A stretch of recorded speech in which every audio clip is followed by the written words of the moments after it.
కొద్ది నిమిషాలు క్లుప్తంగా మనకు కావాల్సినంత ఏదైతే అంశం ఉందో ఆ అంశానికి కావాల్సినంత మనం తెలుసుకోవడానికి మన ఆత్మీయతకి ఉపయోగపడే విషయాలను ఈరోజు మనం కొన్ని ఆలోచించబోతున్నాం. ప్రియమైన దేవుని వాళ్ళారా, క్రైస్తవులైన వారికి చాలామందికి కూడా ఏలియా అంటే పరిచయం చేయాల్సిన అవసరం లేని పేరు. చాలామందికి కూడా ఏలియా ఎవరు అన్నది తెలుస్తుంది. క్రైస్తవులైన ప్రతి ఒక్కరికి కూడా ఏలియా ఎవరు, ఆయన జీవితం ఏంటి అనే విషయాలు మనం చాలా సందర్భాల్లో చాలాసార్లు వినే ఉన్నాం, ఆలోచన చేసే ఉన్నాం. అయితే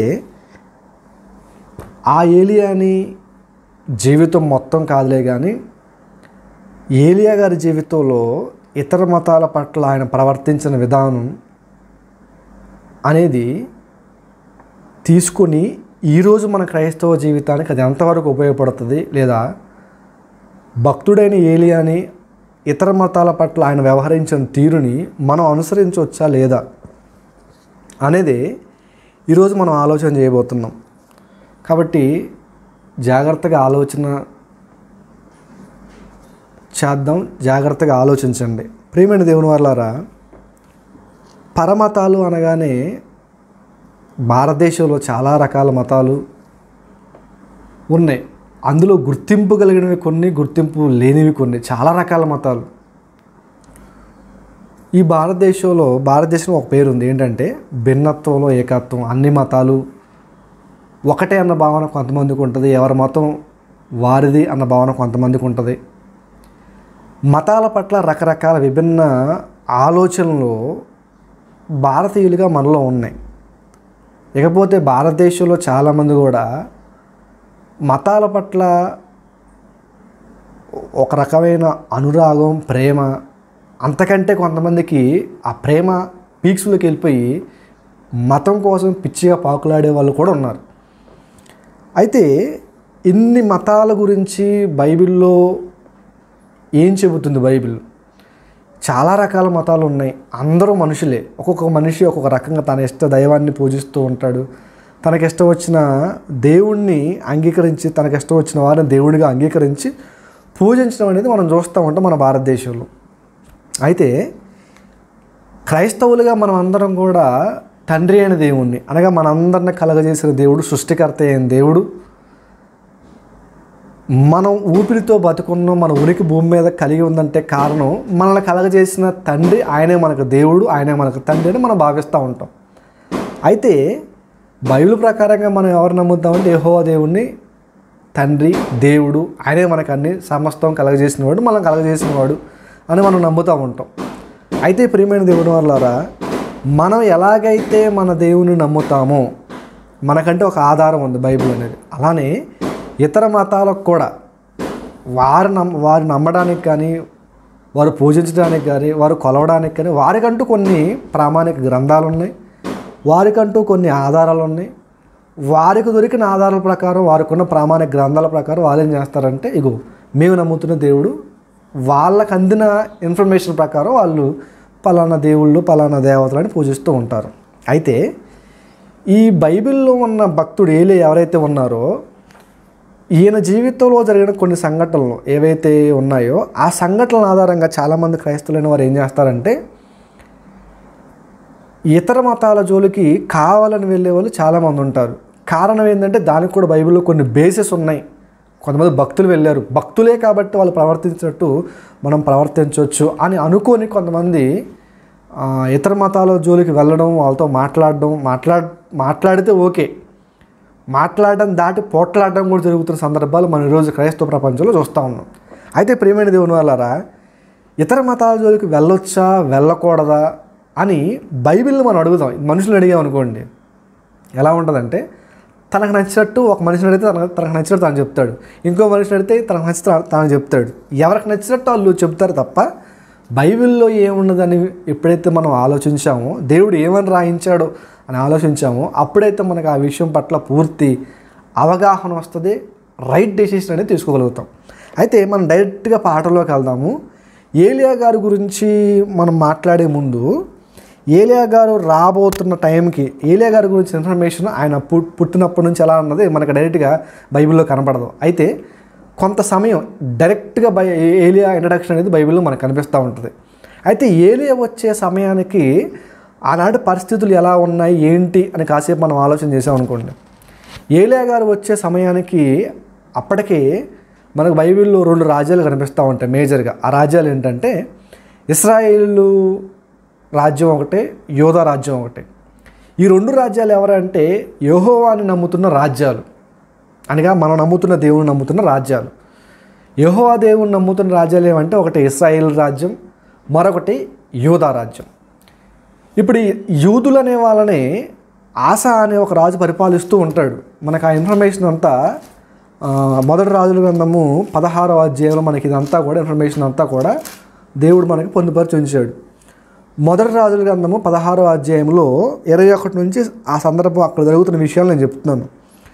యూదుల్ని ఆనాడు రాజైన ఆసా పరిపాలిస్తూ ఉన్నప్పుడు అటుపక్క యూదుల్ని, ఇటువైపు ఇశ్రాయేలుని ఒమ్రీ అనే ఒక రాజు పరిపాలిస్తూ ఉంటాడు. ఏలియా గురించి ఇంట్రడక్షన్ చెప్పడానికి ప్రయత్నం చేస్తున్నాను. ఏలియా ఎప్పుడున్నాడు, ఎప్పుడు మనకు బైబిల్లో కనిపిస్తాడు అంటే, యూదులనేమో ఇక్కడ ఆసా అనే రాజు పరిపాలిస్తూ ఉంటాడు, ఇశ్రాయేలునేమో ఒమ్రీ అనే రాజు పరిపాలిస్తూ ఉంటాడు. యూదులు కాసేపు పక్కన పెడితే ఈ ఇశ్రాయేలీలు రాజు ఒమ్రీ అనే ఆయన పరిపాలన చేస్తూ ఉంటాడు.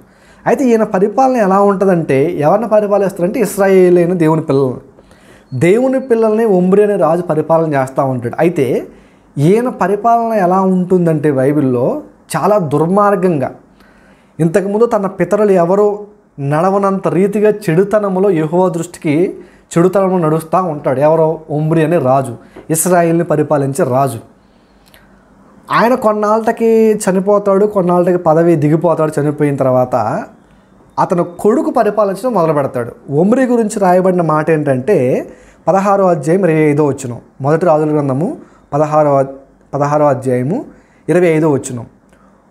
ఒమ్రీ యెహోవా దృష్టికి చెడుతనము జరిగించి తన పూర్వీకులందరికంటే మరి దుర్మార్గముగా ప్రవర్తించను. ఒమ్రీ గురించి రాయబడిన మాట, ఆయన పరిపాలన గురించి కానీ ఆయన విధి విధానాల గురించి కానీ దేవుడు ఏమని రాశాడు తెలుసా? ఇశ్రాయేల్ రాజు గురించి. ఒమ్రీ అనే ఆయన యెహోవా దృష్టికి, ఒమ్రీ అనే రాజు యెహోవా దృష్టికి చెడుతనము జరిగించి తన పూర్వీకులందరికంటే మరి దుర్మార్గముగా ఏం చేస్తున్నాడంట? ప్రవర్తిస్తున్నాడంట. అంటే యెహోవా దృష్టికి దుర్మార్గంగా ప్రవర్తించింది ఎవరయ్యా అంటే ఇశ్రాయేల్ రాజు అయిన ఒమ్రీ రాజు. ఈయన ఏం చేస్తాడంటే బహు దుర్మార్గంగా ఎవరి దృష్టికి? యెహోవా దృష్టికి చెడుతనం నడుస్తూ ఉన్నాడు. అంటే ఆయన గురించి రాయబడిన మాట ఏంటంటే పూర్వీకులందరికంటే, అంటే అప్పటిదాకా ఆయనకు ముందున్న వాళ్ళు అంత రకంగా చెడుతనంలో నడవలేదన్న విషయం మనకు అర్థమవుతుంది. అంత గొప్పగా పూర్వీకులు ఎవరు కూడా అంత గొప్పగా చెడుతనంలో నడవలేదు. ఈ ఒమ్రీ అనే రాజు అంత గొప్పగా చెడుతనంలో నడుస్తున్నాడన్న విషయం అర్థమవుతుంది. ఈయన తదనంతరం ఈయన కొడుకు ఎవరైతే ఆహాబు, ఈయన ఇశ్రాయేల్కి తర్వాత రాజు. ఒమ్రీ తర్వాత ఆహాబ్ అనే రాజు టేక్ ఓవర్ చేస్తాడు దేన్ని? రాజ్యాన్ని. రాజ్యాధికారం తీసుకుని రాజు అవుతాడు ఆహాబు. ఈయనేమన్నా మంచోడా అంటే ఒమ్రీ ఎలాగైతే పితరులకు అందరికంటే మరి ఎక్కువగా చెడుతనం చేసి యెహోవా దృష్టికి చెడ్డవాడయ్యాడో అదే రీతిగా ఈయన కూడా ఆహాబు రాజు కూడా చూడండి 30వ వచనంలో మనకి ఈ మాట ఉంటుంది. 30వ వచనం. ఏలియా గారి గురించి ఇంట్రడక్షన్ చెప్పడం కోసం చెప్తున్నాను. ఎందుకు ఏలియా గారు వచ్చిన సందర్భం ఏంటి, ఏలియా గారు ఎప్పుడు వచ్చారన్న విషయం మనకు అర్థమైతే కొంచెం మనం సింప్లిఫై చేసుకుంటూ ముందుకెళ్ళొచ్చు. ఆ ప్రయత్నం చేస్తున్నాను. 30వ వచనం. ఒమ్రీ కుమారుడైన అహాబు తన పూర్వీకులందరినీ మించునంతగా ఏం చేశాడంట? యెహోవా దృష్టికి చెడుతనం చేశాడు. ఒమ్రీ టాప్ లెవెల్లో ఉన్నాడు. పూర్వీకులందరికంటే ఒమ్రీ ఎక్కువగా చెడుతనం చేశాడు. ఆ తర్వాత కుమారుడు వచ్చాడు. కుమారుడు వచ్చి తండ్రి కంటే ఇంకో స్టెప్ ఎక్కువగా తన పూర్వీకులందరికంటే ఎక్కువ చెడుతనం చేస్తున్నాడు. దేంట్లో చెడుతనం చేస్తున్నాడు? దేంట్లో చెడు అంటే వ్యక్తిగతంగా చెడ్డ మార్గంలో నడుస్తున్నాడా, లేదా ప్రజల పట్ల చెడుగా నడుస్తున్నాడా ఈ కొడుకైన ఆహాబు అంటే అదే ఇన్ఫర్మేషన్ కింద ఇస్తున్నాడు. చూడండి 31వ వచనం. 31వ వచనంలో సెకండ్ భాగం చదువుదాం, రెండో భాగం చదువుదాం. అతడు సీదోనీయులకు రాజైన ఎద్బయేలు కుమార్తె అయిన యెజెబెలును వివాహం చేసుకొని, యెజెబెలుని వివాహం చేసుకున్నాడు. ఎవరో? అహాబు రాజు. అహాబు రాజు యెజెబెలుని, ఆమె ఎవరో? ఒక అన్యదేవతలను పూజించే కుటుంబంలోంచి వచ్చిన ఒక ఆవిడ, రాణిగారు. అంటే రాజును చేసుకున్న తర్వాత రాణి అయిపోద్ది కదా, ఆవిడ గురించి చెబుతున్నాడు. కుమార్తె యెజెబెలు వివాహం చేసుకుని బయలుదేవతను పూజించుచు వానికి మొక్కుచుండెను. ఎవరో? అహాబు రాజు. ఒమ్రీ రాజు కానీ అహాబు రాజు కానీ వీళ్ళు చెడుతనం జరిగేస్తున్నారు. ఎలా జరిగేస్తున్నారో తెలుసా? అహాబు గురించి చెబుతున్నాడు. ఈయన ఏం చేశాడంటే యెజెబెల్ని, ఒక పరాయి సొంత వారికి కాని వారిని, వేరే దేవతల్ని దేవుణ్ణి పూజించే ఒక పరాయి, అంటే ఇశ్రాయేలుగా వీరు యెహోవాను పూజించాలి కదా, ఇశ్రాయేలుగా వీరు యెహోవాను పూజించాల్సిన వీరు, ఈ రాజే ఏం చేస్తారంటే పోయి వేరే యొక్క దేవతలను పూజించే కుటుంబంలో నుంచి ఒక కుమార్తె చేసుకుంటాడు. ఆమె ఎవరంటే యెజెబెలు. పెళ్లి చేసుకున్న తర్వాత ఏమైనా యెజెబెలుని మార్చే ప్రయత్నం అహాబు చేశాడంటే చేయలేదు. ఏం చేశాడంటే తర్వాత కంటిన్యూషన్ ఉంటుంది మనకి. యెహోవాకి కట్టిన బలిపీఠాలని పక్కన పెట్టి ఈయనేం చేస్తాడంటే యెజెబెలు ఎవరినైతే పూజిస్తున్నా, అనగా బయలుదేవతను పూజిస్తూ ఉంటుంది. బయలుదేవతను పూజిస్తున్న సందర్భంలో ఈ అహాబు కూడా భార్యతో కలిసి ఏం చేస్తాడంటే బయలుకి గుళ్ళు కట్టడం, బలిపీఠాలు కట్టడం, ఆవిడ్ని పూజించడం చేస్తూ ఉంటాడు. అంటే ఆటోమేటిక్గా ఇశ్రాయేల్ని పరిపాలించే రాజు భార్యను బట్టి బయలుదేవతను పూజిస్తున్నాడు కదా, ఇక అక్కడ ఉన్న రాజ్యం మొత్తం ఏం చేస్తూ ఉంటారు చెప్పండి? రాజే బయలును పూజిస్తున్నాడు కాబట్టి మేము కూడా బయలును పూజించవచ్చు అనే ఒక ఆలోచన అనేది రాజుగా ఇశ్రాయేల్ జనాల్లో ఈ అహాబు రాజు అనేవాడు ఒక విత్తనం విత్తుతాడు. దాంతో పాటు ఇంకేం చేస్తాడంటే బయలుదేవతలకు గోపురాలు కట్టడం, గుళ్ళు కట్టడం, బలిపేటలు కట్టడం, ఆ నమస్కరించడం, పూజలు చేయటం, పురస్కారాలు చేయటం చేస్తూ ఉంటాడు. ఎవరి మధ్య చేస్తూ ఉంటాడంటే ఇశ్రాయేలు నమ్మిన యెహోవా దేవుడు తన ప్రజలను ఎవరి చేతికైతే అప్పగిస్తాడో, అనగా అహాబు చేతికి అప్పగిస్తాడో, ఆ అప్పగించిన రాజు ఏం చేస్తాడంటే ఇశ్రాయేల్ అందరి మధ్యలో కూర్చొని బయలుదేవతను పూజిస్తూ ఉంటాడు. అసలు ఇశ్రాయేల్ అందరిని చేతిలో పెట్టింది ఎవరో? యెహోవా దేవుడు. యెహోవా దేవుడిని మర్చిపోయి భార్య మధ్యలో పడిపోయి బయలును పూజిస్తూ ఉంటాడు. సందర్భం చెప్తున్నాను మీకు, డైరెక్ట్గా పాఠంలోకి వచ్చాను. ఎందుకంటే మనం ప్రతిదీ చెప్పుకుంటూ పోతే చాలా టైం అయిపోతుంది. సో డైరెక్ట్గా ఏలియా గారి దగ్గరికి మనం రావాలి. ఇప్పుడు ఏం జరుగుతుందంటే ఏలియా గారు వచ్చే సమయానికి రాజే బయలుదేవతను పూజిస్తూ ఉన్నాడు. ఇక ఆ రాజ్యం పరిస్థితి ఎలా ఉంటుందో ఆలోచించండి. ఇది అర్థం కావడం కోసం ఇప్పటిదాకా కొద్దిగా మీకు వెనక్కి వేస్తే చెప్పుకుంటూ వచ్చాను. అంటే ఏలియా గారు రావటానికి ముందు ఇక్కడ అహాబు రాజు ఇశ్రాయేల్కి రాజుగా ఉండి జరిగిస్తున్న అక్రమము, దుష్టత్వము, చెడుతనం ఏంటంటే యెహోవాను విసర్జించి అన్య దేవతలను పూజిస్తున్నాడు. ఇశ్రాయేల్కి ప్రేరేపణ కలిగించి బయలుదేవతకి ఏం చేస్తాడు? బలిపేటలు కడుతున్నాడు, గుళ్ళు కడుతున్నాడు, గోపురాలు కడుతున్నాడు. ఇప్పుడు ఇశ్రాయేల్ అందరూ కూడా తిరుగుతున్నారు. ఎటువైపు తిరుగుతున్నారంటే యెహోవాను మర్చిపోయి అహాబు ఏదైతే చెడు మార్గంలో నడిచాడో అదే చెడు మార్గంలో నడవటానికి ఇశ్రాయేల్ అందరూ ప్రేరేపిస్తున్నాడు అహాబు రాజు. అంటే టోటల్గా ఓవరాల్గా దేవుణ్ణి మర్చిపోయిన సమయంలో ఇశ్రాయేల్ కానీ, రాజు కానీ, రాణి కానీ, అందులో ఉన్న సమస్త జనులు కానీ, సమస్త ప్రాణులు కానీ వీళ్ళందరూ కూడా యెహోవాని మర్చిపోయిన సందర్భంలో దేవుడు ఏలియాని పంపిస్తున్నాడు. తండ్రి ఏం చేశాడంటే ఒమ్రీ అనే రాజు చెడుతనం నడిచాడు. ఆ తర్వాత అహాబు రాజు ఏం చేశాడంటే చెడుతనం నడుస్తున్నాడు, బయలుదేవతకి గోపురాలు, గుళ్ళు అన్నీ కట్టి ఏం చేశాడంటే మచ్చటంగా ఇశ్రాయేల్ మనసులందరూ మార్చేశాడు. ప్రతి ఇశ్రాయేలీలో ఇప్పుడు యెహోవా దేవుడా, బయలుదేవుడా అనే ఒక సందర్భం అనేది వాళ్ళ మదిలో పుట్టింది. ఎవరిని బట్టి అంటే అహాబు రాజుని బట్టి. ఆ ఇశ్రాయేల్ మనసులు మొత్తం కదిలించిపోయాయి. ఇప్పుడు మనం కూడా అంతే, అప్పుడప్పుడు ఒక విషయాన్ని నమ్ముతున్నాం అనుకోండి. బైబిల్లో ఏదైనా విషయం ఒకటి నమ్ముతుంటే, ఫర్ ఎగ్జాంపుల్ మనుషులకి జన్మ పాపం ఉన్నదా లేదా, కొంత మేరకు బైబిల్లో అవగాహన ఉన్న వాళ్ళు ఏం చేస్తారంటే మనిషికి జన్మ పాపం లేదండి అనే ఒక అవగాహనతో ఉంటారు. ఎంతవరకు పూర్తిగా ఓకే మనిషికి జన్మ పాపం లేదు అనే ఒక స్టాండర్డ్ నమ్మకంతో ఉంటాడు. ఎంతవరకు చెప్పమంటారా? ఎవరైనా వచ్చి మనిషికి జన్మ పాపం ఉన్నది అనే ఒక ఆలోచన బైబిల్ నుంచి తీసి ఇదిగో రెఫరెన్స్, అదిగో రెఫరెన్స్, దేవుడు అక్కడ చెప్పాడు, ఎక్కడ చెప్పాడు, మొత్తం కనుక అటు నుంచి ఇటు నుంచి అటు తిప్పి ఇదిగో మనిషికి జన్మపాపం ఉంది అని నిరూపించాడు అనుకోండి, అప్పటిదాకా నమ్ముతున్న వీళ్ళ ఆలోచన ఎలా ఉంటుందో తెలుసా? మనిషికి జన్మపాపం లేదు అన్న ఆలోచన. నిజమే కదా, ఇన్ని రిఫరెన్స్ చెప్పాడంటే నిజంగా జన్మపాపం ఉండిద్దాం, పుట్టుకతోనే మనిషి పాపంతో పుట్టాడేమో అనే ఒక ఆలోచన ఏమైంది మనిషి మైండ్లో పుట్టి ఇప్పటిదాకా ఉన్న ఆలోచన మర్చిపోయి కొత్త ఆలోచన మనసులో పెట్టుకొని అటు కాకుండా ఇటు కాకుండా ఉండిపోతాడు. ఇప్పటిదాకా ఒక క్లారిటీతో ఉన్న మనిషి ఏమైపోతాడంటే వేరే వాదన వినగానే ఏమైపోతాడంటే ఇదిగో నిజమే కదా, ఇప్పటిదాకా నేను విన్నది కరెక్టేనా అనే ఒక సందేహం మొదలవుతుంది. సేమ్ థింగ్ ఇక్కడ ఇశ్రాయేలుకు కూడా అప్పటిదాకా యెహోవా దేవుడిని అంటే ఆయన చేసిన కార్యాలను చూశారు, ఆయన గురించి విన్నారు, అన్ని సమస్త పూర్తి అవగాహనతో ఉన్నారు. ఇప్పుడు రాజేం చేస్తాడంటే వచ్చి బయలుదేవతనికి దేవుడిని ప్రచారం చేస్తున్నాడు. వెంటనే వీళ్ళకి కన్ఫ్యూజన్ స్టేట్ ఏర్పడిపోయింది. ఎవరికి? ఇశ్రాయేలుకి. ఇప్పుడు ఎంటర్ అయ్యాడు ఏలియా. ఎంటర్ అయిపోయి ఏం చేస్తాడంటే యెజబెల్ దగ్గరకు వస్తాడు, ఆహాబ్ దగ్గరకు వస్తాడు.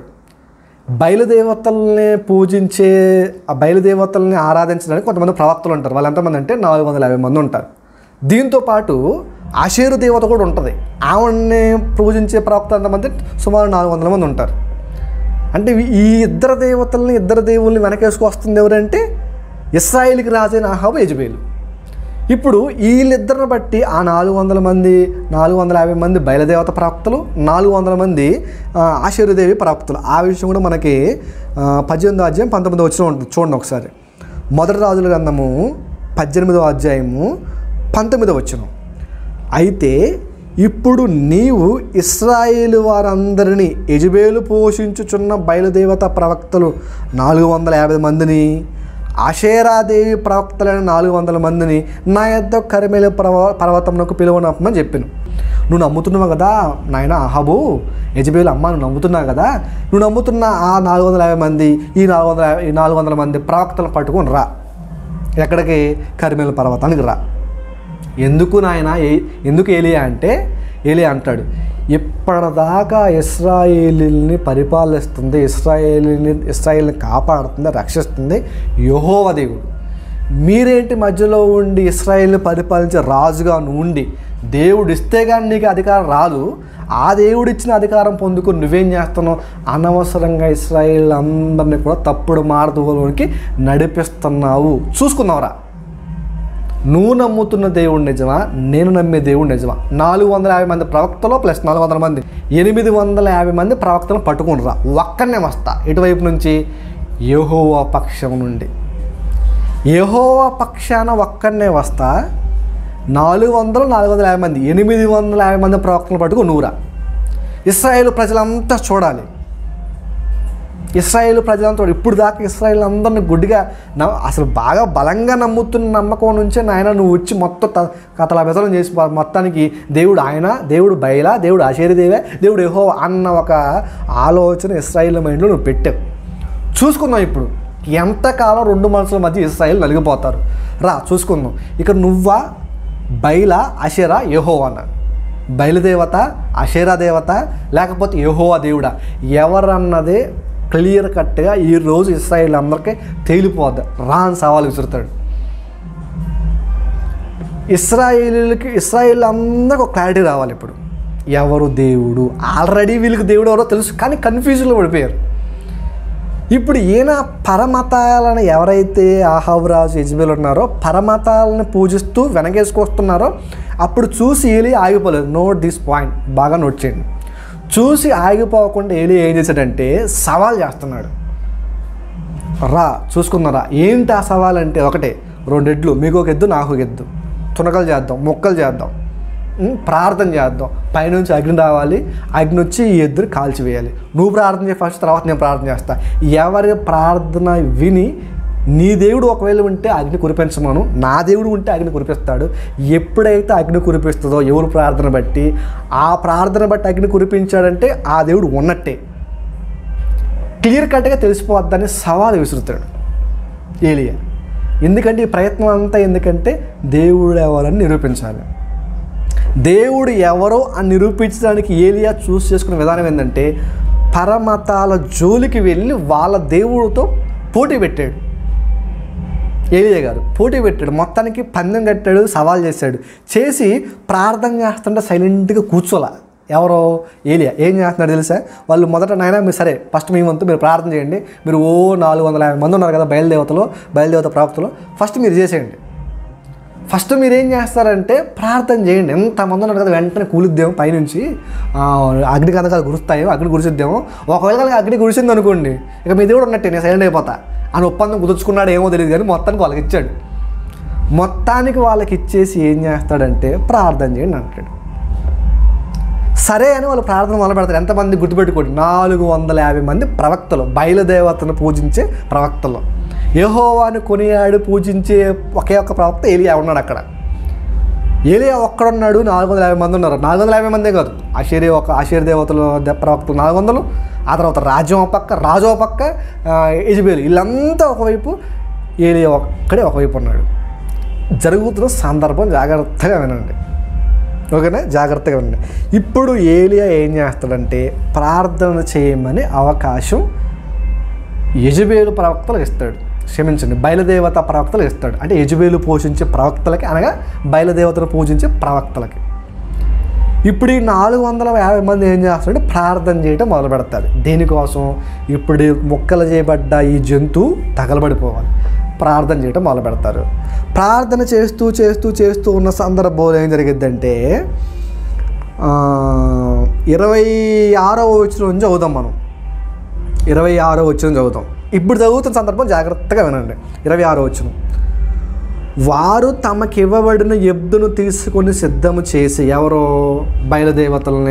బయలుదేవతని పూజించే ప్రవక్తలు ఎద్దుని తీసుకొని సిద్ధం చేసి ఉదయం మొదలుకొని మధ్యాహ్నం వరకు బయలా మా ప్రార్థన వినుమని బయలు పేరును బట్టి ప్రార్థన చేసిరి, కానీ ఒక్క మాట అయినను ప్రత్యుత్తరం ఇచ్చేవాడు ఎవడను లేకపోగా వారు తాము చేసిన బలిపీఠం వద్ద గంతులు వేయడం మొదలుపెట్టారు. ప్రార్థన చేస్తారు, బయలా దించు అంటున్నారు. ఎంత దించు అంటున్నా అది కురవట్లేదు, పిచ్చి పుట్టింది వీళ్ళకి. ఏం చేస్తున్నారు? పిచ్చి పుట్టి ఏం చేస్తున్నారు అంటే గంతులు వేయడం మొదలు పెడుతున్నారు. మైండ్ పోయిందేమో, ఎంత ప్రార్థన చేస్తున్నా, మరి మా బయలు ఉన్నాడా లేడా, పైన ఉందా లేదా, ఎంతసేపు ప్రార్థన చేస్తా పైనుంచి కిందాక ఇక్కడ దిగట్లేదు. ఏంటది? ఉదయం మొదలుకొని మధ్యాహ్నం దాకా అంట. అంటే సుమారు 6 గంటల పాటు వేసుకుందాం, ఒక 5 వేసుకుందాం. అంటే ఉదయం మొదలుకొని మధ్యాహ్నం దాకా బయలా 450 మంది. ఇక్కడ ప్రెస్టేజ్ విషయం. వెనకెవరు ఉన్నారు? యెజబెలు చూస్తూ ఉంది, అహాబ్ చూస్తూ ఉన్నాడు, ఇశ్రాయేల్ చూస్తూ ఉన్నాడు. ఇప్పుడు రాజ్యం పరుమొత్తం అయ్యే పరిస్థితులు. బయలా ప్రార్థన చేస్తారు. ఆ బయలు రెస్పాండ్ అవ్వట్లేదు. అక్కడ అర్థం కావట్లేదు, గంతులు వేస్తున్నారు. ఇక ప్రార్థన మానేశారు. బయలా రారా దిగ్గు మొత్తానికి నాట్యం చేస్తున్నారు. ఈ నాట్యం చేస్తున్న సందర్భంలో జరుగుతున్న సిచ్యువేషన్ ఒకటి ఇప్పుడు మనం పరిశీలన చేద్దాం. 27వ వచనం, మధ్యాహ్నం కాగా. ఈ సీన్ అంతా కూడా ఏలియా చూస్తూ ఉన్నాడు. జాగ్రత్తగా ఆలోచించండి. ఈ సీన్ అంతా కూడా ఏలియా ఎదురుగా ఉన్నాడు. 450 మంది మామూలు విషయం కాదు. 450 మంది ఎదురుగా ఉన్నారు, ప్రార్థన చేస్తారు. పొద్దున మొదలు పెట్టారు, మధ్యాహ్నం దాకా ప్రార్థన చేస్తారు. మధ్యాహ్నం దాకా కూడా ప్రత్యుత్తరం రావట్లేదు. ఏం చేస్తారు? బయలా ఎగరడం మొదలుపెట్టారు. ఇదంతా కూడా ఏలియా చూస్తున్నాడు. ఎవరు చూస్తున్నారు? ఏలియా చూస్తున్నాడు. ఇప్పుడు ఏలియా మధ్యాహ్నం దాకా చూసి ఓపిక పట్టి మధ్యాహ్నం నోరిప్పాడు. ఏమని తెలుసా? చూడండి, మధ్యాహ్నము కాగా ఏలియా వాడు దేవుడై ఉన్నాడు. మీరు నమ్ముతున్నారు, దేవుడై ఉన్నాడు. ఏమంటున్నాడు చూడండి. ఏలియా ప్రయోగించిన పదప్రయోగం చెప్తున్నాను మీకు. ఏలియా ప్రయోగించిన పదప్రయోగం ఏమన్నా తెలుసా? వాడు దేవుడై ఉన్నాడు. ఎవరిని అంటున్నాడు? వేరే వాళ్ళ విశ్వాసులు నమ్మే దేవుణ్ణి పోయి ఏలియా వాడు అనేసాడు. జాగ్రత్తగా ఆలోచించండి. ఏలియా ప్రవక్త, భక్తుడు, యెహోవాకి రోషం గల భక్తుడు, రోషం గల వ్యక్తిత్వం. ఏమన్నాడంటే వాళ్ళు నమ్ముతున్న 450 మంది ప్రవక్తలే, విశ్వాసులు కాదు, వీళ్ళంతా ప్రవక్తలే. ఈ 450 మంది ప్రవక్తలు నమ్ముతున్న దేవుణ్ణి వాళ్ళ ముందే వాడు దేవుడై ఉన్నాడు కదా, చేస్తున్నాడు కదా ప్రార్థన, ఏం చేస్తున్నాడు తెలుసా? అపహాస్యం చేయడం మొదలుపెట్టాడు. అవునా? చూడండి ఏమంటున్నాడు చూడండి. 27వ వచనం, మధ్యాహ్నం కాగా ఏలియా వాడు దేవుడై ఉన్నాడు, పెద్ద కేకలు వేయుడి. ఎటకారంతో అంటున్నాడు మన భాషలో చెప్పాలంటే. పెద్ద కేకలు వేయుడి. వాడు ఒకవేళ ధ్యానము చేయుచున్నాడేమో, దూరంగా ఉన్నాడేమో, ప్రయాణం చేస్తున్నాడేమో, వాడు నిద్రపోతున్నాడు, వాడన్న మాట మీద దిగట్లే ఏలియా. అర్థమైందా మీకు? వాడు అనే పదం నుంచి ఏలియా కిందకి దిగట్లేదు. వాడే అని ఎవరిని వాడు అంటున్నాడు? వారు నమ్మే దేవుణ్ణి, రాజు నమ్మే దేవుణ్ణి, రాణి నమ్మే దేవుణ్ణి, 450 మంది ప్రవక్తలు నమ్మే దేవుణ్ణి, ఒక పక్క సగం మంది ఇశ్రాయేలు అప్పుడప్పుడు నమ్ముతున్న ఇశ్రాయేలు ముందు వాడు అనుకుంటా ఏమంటాడు తెలుసా? వాడు దేవుడై ఉన్నాడా, పెద్ద కేకలు వేడి, వాడు ధ్యానం చేస్తున్నాడేమో, దూరంగా ఉన్నాడేమో, ప్రయాణం చేస్తున్నాడు, వాడు నిద్రపోతున్నాడేమో, మీరు ఒకవేళ లేపాల్సి ఉందేమో అని అపహాస్యము చేయగా. డైరెక్ట్గా బైబిల్లో రాయబడిన మాట చెప్తున్నా మీకు. డైరెక్ట్గా బైబిల్లో రాయబడిన మాట తెలుసా? ఏలియా ఇతర దేవుళ్ళని అపహాస్యము చేశాడు. ఒక మూల కూర్చొని కాదు, సమాజంలోకి వెళ్ళి సమాజంలో నిలబడి వాళ్ళు నమ్ముతున్న దేవుళ్ళ ముందుకెళ్ళి ఏం చేశాడు తెలుసా? సవాల్ చేయటమే కాదు, అపహాస్యం చేశాడు. ఏం చేశాడు? అపహాస్యం చేశాడు. ఇప్పుడు జాగ్రత్తగా వినండి. ఏలియా అపహాస్యము చేశాడు. వాడు అన్నాడు. ఎవరిని? పరమతాల పట్ల విశ్వాసం కలిగి ఉన్న భక్తుల ముందు వారు నమ్మే దేవుణ్ణి వాడు అన్నాడు, అపహాస్యం చేశాడు. ఇంతవరకు మనకు కావాలి ఇప్పుడు ఇన్ఫర్మేషన్.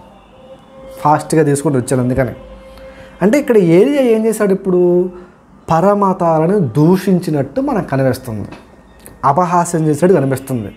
రైట్. అయితే ఏలియా ఇలా దూషించడానికి కానీ, ఏలియా ఇలా అపహాస్యం చేయడం కానీ దేవుడు ఏమైనా చేయమన్నాడా? వాళ్ళని ఇలా కించపరచమన్నాడా? వాళ్ళని ఇలా తోసివేసినట్టు మాట్లాడమన్నాడా అంటే బైబిల్లో కొన్ని వచనాలు మీకు ఒక ఆధారంగా చూపిస్తాను. ఏంటంటే అవి ద్వితీయోపదేశకాండం 12వ అధ్యాయము. అంటే దేవునికి ఉండే మనసు ఏంటో చూపిస్తాను, జాగ్రత్తగా చూడండి. అంటే ఏలియా ఇలా చేయడం కరెక్టేనా అంటే ఒక సందర్భాన్ని మీకు చూపిస్తాను. ద్వితీయోపదేశకాండము 12వ అధ్యాయము 2వ వచనం చూద్దాం. ద్వితీయోపదేశకాండము 12వ అధ్యాయం 2వ వచనం ఏముంది అక్కడ? ద్వితీయోపదేశకాండము 12వ అధ్యాయము 2వ వచనం. మీరు స్వాధీనపరచుకొనబోవు జనములు గొప్ప పర్వతముల మీదనేమి, మెట్టల మీదనేమి, పచ్చని చెట్ల కిందనేమి, ఎక్కడెక్కడైతే తమ దేవతలను పూజించునో ఆ స్థలములన్నిటినీ మీరు బొత్తుగా పాడు చేయవలను. వారి బలిపీఠములను పడదోసి, వారి విగ్రహములను పడగొట్టి, వారి దేవతా స్తంభములను అగ్నితో కాల్చి, వారి దేవతా ప్రతిమలను కూలదోసి, వాటి పేరు అచ్చట లేకుండా నశింపచేయవలను. అర్థమైందా మీకు? ఇక్కడ ఇశ్రాయేలీలు ఎవరైతే ఉన్నారో వీరు కానానికి వెళ్ళిన తర్వాత దేవుడు చెబుతున్న మాట, నాయనా మీరు కానానికి వెళ్తారు కదా, కానానికి వెళ్ళిన తర్వాత అక్కడ ఏమైనా మీకు ఇతర దేవత ప్రతిమలు కానీ, గుళ్ళు, గోపురాలు, స్థలాలు ఏవైనా ఇతర దేవతలకు సంబంధించిన ఏమైనా కనిపించిందా? కనిపించిన వెంటనే ఆ స్థలాన్ని మొత్తాన్ని బొత్తిగా పాడు చేయండి. ఆ స్థలంలో ఏ ఒక్క ఇతర దేవతకు సంబంధించిన ఆనవాళ్ళు ఏమైనా కనిపించే, గుళ్ళు, గోపురాలు, బలిపేటాలు, వస్తువులు, పదార్థాలు ఏమన్నా కనిపించాయి, మొత్తం బొత్తిగా క్లియర్ కట్గా నేలమట్టం చేశాడని దేవుడు ఆజ్ఞాపించాడు. అంటే ఇక్కడ మనకు మాట ఎలా కనిపిస్తుంది? దేవుడు ఇతర మతాల దేవతల్ని తక్కువ చేశాడు క్లియర్గా కనిపిస్తుంది మనకి. కానానీయులు నమ్మే దేవుడు ఏం చేశాడు? ఖచ్చితంగా నాశనం చేయండి, బొత్తిగా పగలగొట్టండి, విగ్రహాలు ఉంటే పగలగొట్టండి, అగ్నితో కాల్చేయండి, కోల్దోచండి, అక్కడ ఏమి లేకుండా మొత్తం నాశనం చేయండి అని చెప్పాడు. అంటే ఇదే ధోరణి మనకు అక్కడ ఏలియా జీవితంలో కూడా మనకు కనిపిస్తుంది. ఎలాగైతే దేవుడు ఇక్కడ ఆ కోల్దోసేయండి, పడగొట్టేయండి, నాశనం చేయండి అని చెప్పాడో, ఏలియా అదే రకంగా వాళ్ళ దేవుడిని ఏమని మాట్లాడుతున్నాడు? ఇగో మీ దేవుడు వాడు నిద్రపోయాడా, బుజ్జగించడం, లేపండి, వాడన్న పదం మీద దేవుడు అపహాస్యం చేస్తున్నాడు. ఇంకెన్ని మాట్లాడినాడో పూర్తిగా మనకు రాయబడాల, కానీ అపహాస్యం అయితే చేస్తున్నాడు. ఇక్కడ దేవుడి యొక్క తీరు కూడా ఎలా ఉంది? యెహోవా దేవుడు ఇశ్రాయేలు చెప్తున్న విధానం, ఇతర మతాలు వాళ్ళు పూజించే దేవుడు ఏదైతే ఉందో నిర్మోహమాటంగా కూల్చేయండి అని చెప్తున్నాడు. అవునా? నిర్మోహమాటంగా ఏం చేయాలి? కూల్చేయాలి. ఎక్కడా కూడా మీరు ఆలోచన చేయడానికి లేదు. ఇలాంటి మాట ఇంకోటి మీకు చూపిస్తాను చూడండి. సంఖ్యాకాండం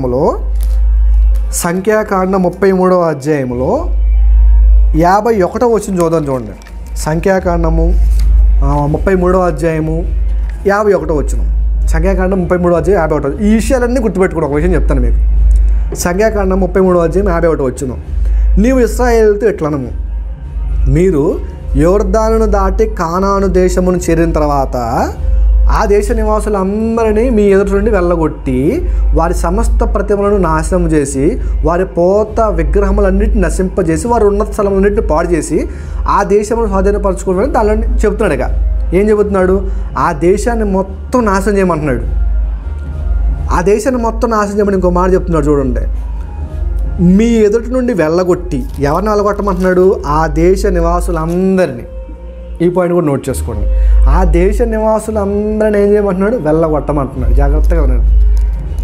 దేశ నివాసులందరినీ వెళ్ళగొట్టాలి. ఆ తర్వాత మీ ఎదుట నుండి వెళ్ళగొట్టి వారి సమస్త ప్రతిమలను నాశనము చేసి వారి పోత విగ్రహములన్నింటిని నశింపజేసి వారి ఉన్నత స్థలములన్నింటినీ పాడు చేయండి. అంటే ఒక రకంగా చెప్పండి, ఏం చెప్తున్నాడు దేవుడు? వాళ్ళతో మీరు సాంగత్యం చేయొద్దు, వెళ్ళగొట్టండి. ఇతర మతాలను పూజించే మనుషులు ఎవరైతే ఉన్నారో వాళ్ళని వెళ్ళగొట్టండి. వాళ్ళు ఉండడానికి వీల్లేదు. ఆ తర్వాత విగ్రహాలు ఏమైనా ఉన్నాయి వాటిని పడదోసండి, కూలగొట్టేయండి అని క్లియర్గా ఇక్కడ దేవుడు చెబుతున్నాడు. ఇక్కడ దేవుడు ప్రవర్తించిన విధానమే అక్కడ ఏలియా జీవితంలో కూడా మనకు కనిపిస్తూ ఉంటుంది.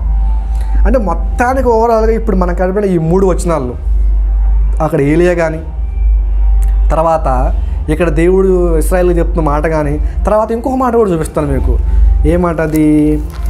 కీర్తనల్లో 115వ కీర్తనలో దావీదు గారు మాట్లాడుతున్న మాట జాగ్రత్తగా వినండి. అంటే ఇతర మతాల పట్ల దేవుడు, ఏలియా, తర్వాత దావీదు గారు ఎవరు మాట్లాడుతున్నారో చూద్దాం.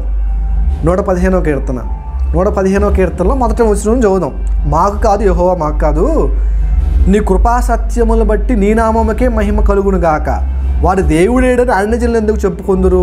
మా దేవుడు ఆకాశం అందున్నాడు, తనకి ఇచ్చవచ్చినట్లు సమస్తం ఆయన చేయుచున్నాడు అని మాట్లాడుతూ అన్య దేవతల గురించి దావీదు మాట్లాడుతున్న మాట. వారి విగ్రహములు వెండి బంగారు, అవి మనుషుల చేతి పనులు, వాటికి నోరుండి పలకవు, కళ్ళుండి చూడవు, చెవులుండి వినవు, ముక్కులుండి వాసన చూడవు, చేతులుండి ముట్టుకొనవు, పాదములుండి నడవు, గొంతుకుతో మాట్లాడవు, వాటిని చేయువారును వాటి యందు నమ్మిక ఉంచుదురు, వాటి వంటి వారే ఉన్నారు అని మాట్లాడుతున్నాడు. రైట్. ఇక్కడ దావీదు గారు ఏం మాట్లాడుతారంటే వారి విగ్రహాల గురించి మాట్లాడతాం. ఏమని? అవి నోరుండి మాట్లాడు, చెవులుండి వినవు, కళ్ళుండి చూడవు, ముక్కులుండి వాసన చూడవు. అంటే అవి పనికిరానివి అన్నట్టు అన్య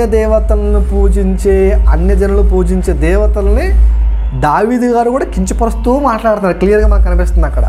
వాటిని నమ్మే వాళ్ళు కూడా అలాంటి వాళ్ళే అంటున్నాడు. మరలా చూడండి ఏమంటున్నాడు? వాటిని చేయువారును వాటి నమ్మిక ఉంచుడు, వారందరూ వాటి వంటి వారే. ఎవరైతే వాటిని నమ్ముతారో వాళ్ళందరూ ఎలాంటి వాళ్ళంట? ఎవరైతే ఆ చెవులుండి వినని, ముక్కులుండి వాసన చూడండి, నోరుండి మాట్లాడని, కళ్ళుండి చూడని ఎవరైతే నమ్ముతారో వాళ్ళు కూడా వాటి వంటి వారిని నిర్మోహమాటంగా దావీదు గారు కూడా అనేస్తున్నాడు. అవునా? ఇప్పుడు ఒక విషయం చెప్తాను. వీటిని పట్టుకొని ఇప్పుడు మనకైతే ఏలియా గురించి కానీ, దేవుడు యెహోవా దేవుడు ఇశ్రాయేలు చెప్పిన మాటలు కానీ, తర్వాత దావీదు గారు ఇక్కడ మాట్లాడిన మాటలు కానీ తీసుకొని కొంతమంది దేవుని నమ్మని వాళ్ళు, ఇతర మతాల వాళ్ళు, ఇదిగో మీ బైబిల్లో ఏముంది తెలుసా? ఏముంది? పరమతాల పట్ల మీ దేవుడు వ్యవహరించు తీరు చూడు, మనుషుల్ని మనుషులుగా మీ దేవుడు కానీ ఆయన నమ్మిన భక్తులు కానీ ఎక్కడా కూడా చూడట్లేదు, కించపరుస్తున్నాడు, అవమానపరుస్తున్నాడు. బైబిల్ ఎలాంటి తెలుసా అని పిచ్చిగా మాట్లాడే వాళ్ళు చాలామంది ఉన్నారు. ఏలియా ప్రవర్తించిన విధానం కానీ, యెహోవా దేవుడు ఇశ్రాయేలు చెప్పిన విషయాలు కానీ, తర్వాత ఇక్కడ దావీదు గారు మాట్లాడే విధానం కానీ, ఇవన్నీ తీసుకుని ఏమంటారంటే, ఇదిగో బైబిల్లో కొన్ని మాటలు ఎలా ఉన్నాయంటే సహోదరుల మధ్య, ఒక దేశస్తుల మధ్య, ఒక జాతి ప్రజల మధ్య చిచ్చులు పెట్టే విధంగా ఉన్నాయి బైబిల్లో మాటలు అనుకొని బైబిల్ని ఇష్టానుసారంగా మాట్లాడి బైబిల్కి సలహాలు ఇచ్చే వాళ్ళు ఉన్నారు. క్రైస్తవులకు సలహాలు ఇచ్చి ఇగో మీరు నమ్ముతున్న దేవుడు ఇలాంటి దేవుడు అని పిచ్చి పిచ్చిగా మాట్లాడే వాళ్ళు కూడా లేకపోలేదు. ఒకటి మాట చెప్తాను, జాగ్రత్త గుర్తుపెట్టుకోండి. ఏంటంటే ఒక నాస్తికుడు కానీ, ఒక ఆస్తికుడు కానీ, ఒక హేతువాది కానీ, ఒక క్రైస్తవేతరుడు కానీ సలహాలు ఇస్తే తీసుకునే అంత స్టేజ్లో క్రైస్తవుడు అయితే లేడు. క్రైస్తవుడు ఉండడు, బైబిల్ నమ్మినవాడు ఉండడు, బైబిల్ అంతకంటే ఉండదు. సమాజం గురించి ఆలోచించే ఏకైక గ్రంథం ఏదైనా ఉందంటే, పక్షపాతం లేకుండా చెప్తున్నాం, మరలా గుర్తుపెట్టుకుని, పక్షపాతం లేకుండా సమస్త ప్రజలను ఏకదృష్టితో చూసే గ్రంథం ఏదైనా ఉందంటే అది బైబిల్ మాత్రమే. బైబిల్లో ఎక్కడైనా కూడా ఒక్క మాట, ఒక్క పదము, ఒక్క లైన్ కానీ తప్పు అని చెప్పడానికి రైట్ ఎవరికి లేదు. ఎందుకంటే తప్పు అంటున్నామంటే నీకు అది అర్థం కాలేదు అని 100% మనం రాసియచ్చు. కొన్ని సందర్భాలను చూసి, ఏలియా సందర్భం చూసి కానీ, అక్కడ దేవుడు చెప్పిన కానీ, ఇక్కడ దావీదు చెప్పిన కానీ, ఈ సందర్భాలన్నిటిని చూసి సహోదరుల మధ్య చుచ్చు పెడదామని బైబిల్ ఎప్పుడు చెప్పదు. ఎప్పుడైనా బైబిల్ ఏం చెప్పిద్దంటే అందరూ ఒక తండ్రి పిల్లలు అందరూ కలిసిగా ఉండాలని చెప్పింది బైబిల్. అర్థమవుతుందా? ఇక పోతే ఇక పాత నిబంధనలో ఉన్నట్టు ఇప్పుడు మనం చూసిన సందర్భాలన్నీ కూడా ఇవన్నీ కూడా ఇగో పరమతాల జోలికి వెళ్ళమని చెబుతున్నాయి. ఇప్పుడు చూడండి, ఏలియా గురించి ఇప్పుడు బైబిల్ అంతా అలా ఉంచి ఇగో ఏలియా అనే వ్యక్తి భక్తుడు ఏం చేశాడు తెలుసా, పరమతాల దగ్గర వాళ్ళు దూషించాడు అనే మాట ఒక్కటే క్రైస్తవుడు తెలిసింది అనుకోండి, పరిస్థితి ఏంటి చెప్పండి? ఆ ఒక్క మాట తెలుసుకున్నాడు. పరిస్థితి ఏంటి? ఏ దేవుడి దగ్గర పడితే ఆ దేవుడి దగ్గర ఏం చేస్తాడంటే దూషిస్తూ మాట్లాడతాడు. ఒక విషయం చెప్తున్నాను, గుర్తుపెట్టుకోండి. ఏలియా అలా ప్రవర్తించడానికి కారణం ఉంది, ఇశ్రాయేలు అలా ప్రవర్తించడానికి కారణం ఉంది, దావీదు ఇలా మాట్లాడడానికి కూడా కారణం ఉంది. అయితే ఏలియా ప్రవర్తించినట్టు కానీ, దావీదు మాట్లాడినట్టు కానీ, ఇశ్రాయేలుకి దేవుడు చెప్పినట్టు కానీ ఇప్పుడు మనల్ని చేయమన్నాడా అనేది పాయింట్. ఇప్పుడు ఇక్కడ అర్థమైందా మీకు? ఇప్పుడు ఏలియా దూషించాడండి, పరమతాల జోలికి వెళ్ళాడండి, దూషించాడు, ఇష్టానుసారంగా మాట్లాడాడు. ఈ దేవుడు కూడా పరమతాల్లో ఎవరైతే ఉన్నారో, విశ్వాసులు ఉన్నారో, వాళ్ళ గుళ్ళు ఏవైతే ఉన్నాయో, గోపురాలు ఏవైతే ఉన్నాయో వీటన్నిటి కూడా పడగొట్టమన్నాడు, కొలదో చేయమన్నాడు, వాటన్నిటి కూడా నేలమట్టం చేసామన్నాడు. ఇప్పుడు నేను చేస్తాను, నువ్వు కనుక పోయి వేరే వాడి మతం గురించి మాట్లాడావా భూమి మీద నీ ఆఖరి రోజు అదే అవుతుంది. ఎందుకని ఒకనాడు ప్రవర్తించినట్టుగా ఇప్పుడు ప్రవర్తించడానికి లేదు. ఏదే మాట్లాడిపోయి ఇప్పుడు వాడెవడు రానిపోయి ఏ దేవుడైనా కానీ, హైందవుడు దేవుడైనా కానీ, ముస్లిం దేవుడైనా కానీ, జైనులు కానీ, బుద్ధులు కానీ, ఎంతోమంది మతాలు ఉన్నాయి కదా. ఈ మతాలు నమ్మే వాళ్ళు ఏ దేవుడి దగ్గరకు పోయి నువ్వు వాళ్ళ దేవుడిని దూషిస్తా అని చెప్పు, ఒక మాట నోరు జారు, నీ జీవితం ఆగమైపోద్ది. అక్కడ నుంచి పిచ్చి కొడతారు. ఇంకో విషయం ఏంటంటే వాళ్ళ దేవుళ్ళ గురించి చెప్పకపోయినా నీ దేవుడి గురించి చెబుతున్నా నేను కొట్టే సందర్భాలు ఇప్పుడు ఈ ప్రపంచంలో మనం చూస్తున్నాం. అంటే ఇప్పుడు ఏలియాను పూలు నడుచుకోవడం తప్ప అంటే నిజంగా బైబిల్ ఏం చెబుతుంది? బైబిల్ ఒక మాట గుర్తుపెట్టుకోండి, కనపడ్డవన్నీ కూడా ఫాలో అవ్వమని కాదు. బైబిల్లో కంటికి కనపడ్డ రాసిన ప్రతి మాట నిన్ను ఫాలో అవ్వమని కాదు. బైబిల్లో మాటలు ఎలా ఉంటాయి అంటే కొన్ని నువ్వు తెలుసుకోవాలని ఉంటాయి, కొన్ని నువ్వు అనుసరించాలని ఉంటాయి, కొన్ని నువ్వు తెలుసుకొని విడిచిపెట్టాలని ఉంటాయి. అలా కొన్ని విషయాలు ఒక్కొక్క సందర్భానుసారంగా బైబిల్లో దేవుడు రాయించాడు. ఉన్నవన్నీ నేను చేస్తా, నేను అందుకంటే బైబిల్ ఉన్నాయి కాబట్టి నేను చేస్తా అంటే సరిపోదు. ఆదాము అవ్వ పాపం చేశాడు, దేవుడు ఎందుకు రాశాడు ఆ మాట బైబిల్లో? నిన్ను చేయమని కాదు. ఎందుకు రాశాడంటే అది పాపం, దేవుని ఆజ్ఞ అతిక్రమించారు, అది చేస్తే పాపం, వాళ్ళకి శిక్ష వచ్చింది అని తెలుసుకుంటామని దేవుడు రాశాడు. లోతు కుమార్తె ఉన్నారు, వాళ్ళు తప్పు చేశారు, ఆ మాట బైబిల్లో దేవుడు ఎందుకు రాశాడు? ఇలా చేయడం తప్పు, ఇది తప్పు చేశారని రాశాడు, నేను తప్పు చేయమని కాదు. ఇప్పుడు ఏలే దూషించాడని రాశాడంటే ఏలే దూషించాడు కాబట్టి నేను దూషిస్తా అని చెప్పాలా బైబిల్లో దేవుడు? ఎక్కడ? దావీదు అన్నాడు కాబట్టి నేను కూడా పోయి ఇగో మీ దేవుడిగో కళ్ళుండి చూడవు, చెవులుండి నేను ఒక నోరుండి మాట్లాడమని అనమని చెప్పాలా.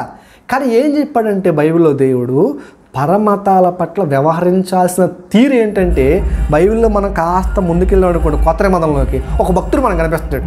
ఇప్పుడు ఏలేని చూసాం కదా, ఏలే ఏం చేశాడంటే వెంటనే డైరెక్ట్గా వెళ్ళిపోయి నీ దేవుడు కాదురా బాబు, వాడు దేవుడే కాదు, వాడు మనిషే కాదు అసలు అన్నట్లు పిచ్చిగా మాట్లాడారు కదా. ఇప్పుడు అలాంటి సందర్భం ఒక భక్తుడికి ఎదురైంది బైబిల్లో. జాగ్రత్తగా ఉండండి, అలాంటి సందర్భమే బైబిల్లో ఒక భక్తుడికి ఎదురైంది. ఆ భక్తుడు ఎలా వ్యవహరించాడో తెలుసా? అపోస్తుల కార్యములు 19వ అధ్యాయం. అపోస్తుల కార్యములు 19వ అధ్యాయము, జాగ్రత్తగా ఉండండి, మనం క్లారిటీ వచ్చే ప్రయత్నం చేస్తున్నాం. అపోస్తుల కార్యములు 19వ అధ్యాయంలో ఎఫెసులో జరుగుతున్న సందర్భం ఇది. ఎఫెస్ అనే పట్టణంలో జరుగుతున్న సందర్భం. ఏం జరుగుతున్నాయి అక్కడ అంటే, అక్కడ ఉన్న విషయం నేను చెప్తాను. ఎఫెసులో ఏం జరుగుతుందంటే, పౌలు గారు ఉన్నారు, యేసుక్రీస్తు వారిని తెలుసుకున్నాడు, తండ్రి అయిన దేవుని తెలుసుకున్న ఆయన మంచి ఫోర్స్ మీద దేవుని గురించి ప్రకటించుకుంటూ వెళ్తూ ఎఫెసు దగ్గరకు వచ్చాడు. పట్టణం ఎఫెసు అనే ఒక పట్టణం దగ్గరకు వచ్చాడు. ఆ పట్టణం దగ్గరకు వచ్చిన తర్వాత ఏం జరుగుతుందంటే, అందులో వాళ్ళందరూ కూడా అర్థమే అని ఒక దేవత ఉంటుంది అన్నమాట. అర్తమే దేవి. ఎఫెసీలు అందరూ కూడా బాగా పూజించేది, కొనియాడేది, కొలిచేది ఎవరంటే అర్తమే దేవిని. భారతదేశంలో హైందవం ఎలాగైతే ఉందో ఎక్కువ పర్సంటేజ్, అలానే ఎఫెసులో కూడా ఏముందంటే అర్తమే దేవిని పూజించే వాళ్ళ సంఖ్య ఎక్కువగా ఉంది. అర్తమే దేవుని పూజించే సంఖ్య ఎక్కువగా ఉన్న ప్రాంతంలోకి ఈ పౌలు గారు వెళ్ళి ఏం చేస్తాడంటే దేవుని గురించి బహుబలంగా చెబుతాడు. అంటే నాయన దేవుడు అంటే ఎవరో కాదు, మన చేతులతో చేయబడిన దేవుడు కాదు, మనల్ని చేసినవాడు దేవుడు అన్నట్టుగా పౌలు గారు రూఢీపరుచుకుంటూ, రుజువులు చూపెట్టుకుంటూ, గట్టిగా ప్రకటించుకుంటూ, ముద్ర వేసుకుంటూ వెళ్ళిపోతాడు దేవుడు అంటే ఇది అని. ఇలా మాట్లాడుకుంటూ వెళ్తున్న సందర్భంలో ఏం జరిగిందంటే అక్కడ దేమేత్రి ఒక కంసాలి ఉంటాడు. 19వ అధ్యాయం 23వ వచనం నుంచి ఆ అధ్యాయం 41వ వచనం చివరి వరకు కూడా ఈ సందర్భం ఉంటుంది. కంసాలి అనే క్షమించండి దేమేత్రి అనే ఒక కంసాలి ఉంటాడు. ఈయన పని ఏంటంటే అర్తమే దేవి గుళ్ళు కట్టడం, గోపురాలు కట్టడం, బొమ్మలు చెక్కడం ఈ పని. చూడండి, అప్పుడప్పుడు దేవాలయాల మీద గుళ్ళల్లో ధ్వజస్తంభాలను చెక్కడం కానీ, ధ్వజస్తంభాలు చెక్కేవాళ్ళు కానీ, బొమ్మలు చెక్కేవాళ్ళు కానీ, గుళ్ళు కట్టేవాళ్ళు ఉంటారు కదా, అలాంటి పని ఒకటి చేస్తుంది. ఎవరు? ఇది ఏమైతే ఒక కంసాలి, అంటే గుళ్ళు కట్టడం, గోపురాలు కట్టడం. ఎవరికి? అర్తమే దేవికి. ఈ పనిలో ఉన్నాడు ఎవరో దేమేత్రి అని ఆయన. ఇప్పుడు ఆ ఊళ్ళో ఎక్కువగా గుళ్ళు కడుతున్నారు, ఆ దేవుడిని పూజిస్తున్నారు, వీళ్ళకి రెస్పెక్ట్ పెరుగుతుంది. ఎవరికి? అర్తమే దేవి కోసం పనిచేసేవాళ్ళు. అంటే డబ్బు కోసం చేస్తున్నారు కానీ అర్తమే దేవి కొరకు చేస్తారు కాబట్టి ఆ ఊళ్ళో ఆవిడకి పలుకుబడి ఎక్కువగా ఉంది కాబట్టి వీళ్ళకి పని ఎక్కువ దొరుకుతుంది. ఎక్కువ గుళ్ళు కట్టడం, ఎక్కువ గోపురాలు కట్టడం, ఇక్కడ రా ఈ బలిపీఠం కట్టు, అక్కడ రా బలిపీఠం కట్టు, ఇక్కడ ఈ గోపురం కట్టు. ఎందుకంటే అందరూ వాళ్ళే కాబట్టి వీళ్ళు అర్తమే దేవి కోసం పనిచేసేవాళ్ళు కాబట్టి ఎవరైనా వాళ్ళు పిలుస్తున్నారు, వీళ్ళకి లాభం బాగా వస్తుంది. ఎవరికి?